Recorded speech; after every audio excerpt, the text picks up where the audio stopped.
is a new science of self-control that may hold the key to reversing these epidemics. This is a guide, a manual for the perfect citizen you build inside your own mind. If you're not careful, it'll turn on you. Welcome, citizen. Let's begin with the fundamentals of self-regulation.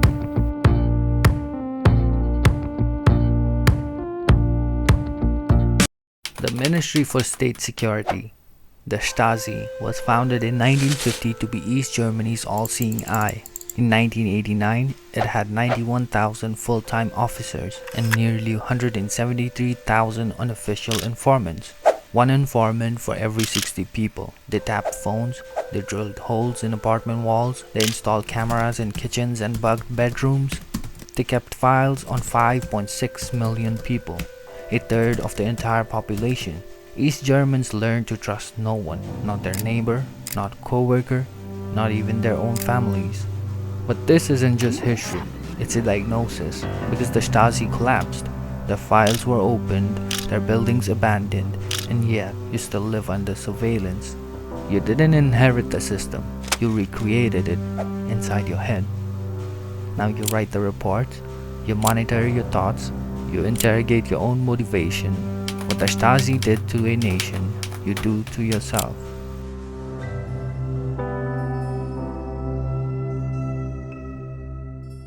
Suspicion wasn't just a policy in East Germany, it was a way of life. Now, you've internalized it. You build an informant for every thought. Your inner critique is the Stasi.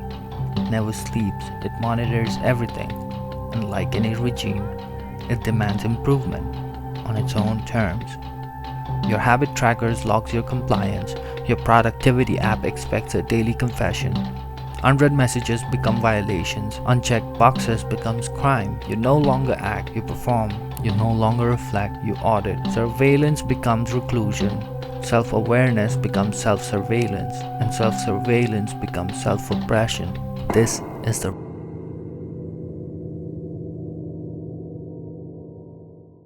redirection of life force into loyalty. Every dopamine hit has to be rationed. Every scroll a negotiation.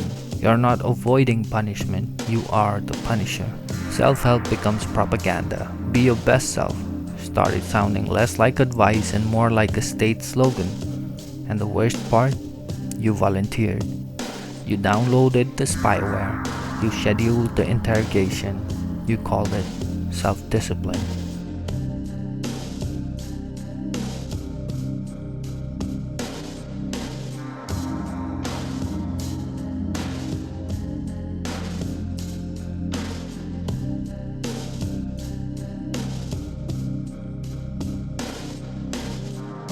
Once a ragtag band of street brawlers, by 1933 the Nazi Party has achieved respectability.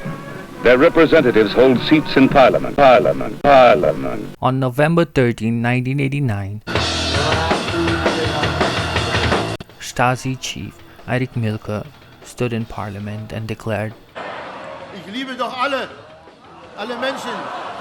His voice cracked. Ich liebe doch, ich setze mich doch dafür ein. No one believed him, because it was never about love, and neither is your performance. So today, I'm going to be doing a tutorial, a how-to video on how to cry on command. You were told that if you worked hard, optimized your habits, tracked your healing, and stayed loyal to the cause of self-betterment, you'd be safe.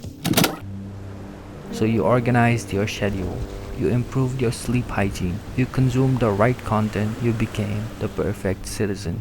Only with this equipment can he carry on in the mental clash of prisoner against interrogator. But the surveillance didn't stop. Cold War since its very beginning. Because it was never searching for flaws, it was searching for secrets. Perfection wasn't your escape plan, it was the bait.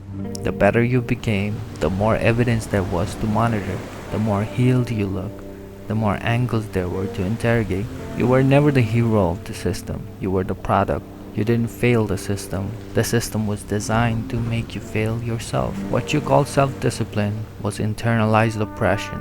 What you called healing was strategic compliance, a panopticon made for you by you.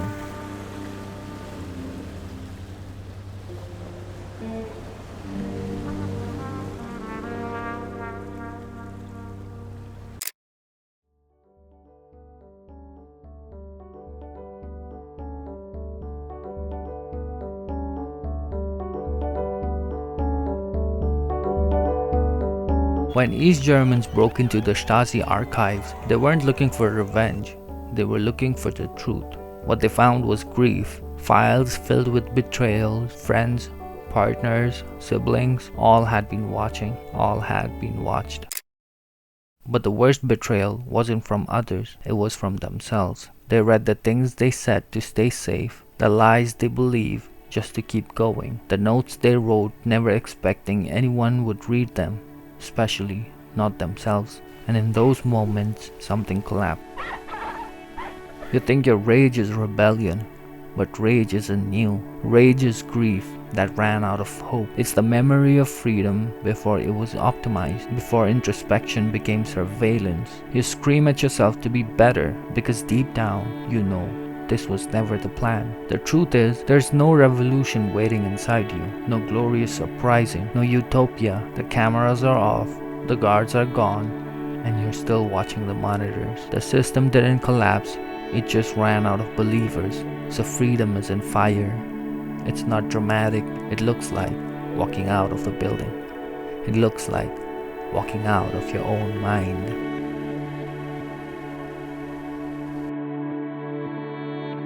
When the Berlin Wall came down, it wasn't some grand plan. People were just tired, angry. They didn't want to be watched anymore. That's what the rage in you is. Not chaos, but clarity. It's the part that knows something is wrong. Let it speak. Let it take you somewhere your self-monitoring never could. Not to perfection, but to something real. A place of not hate, but love.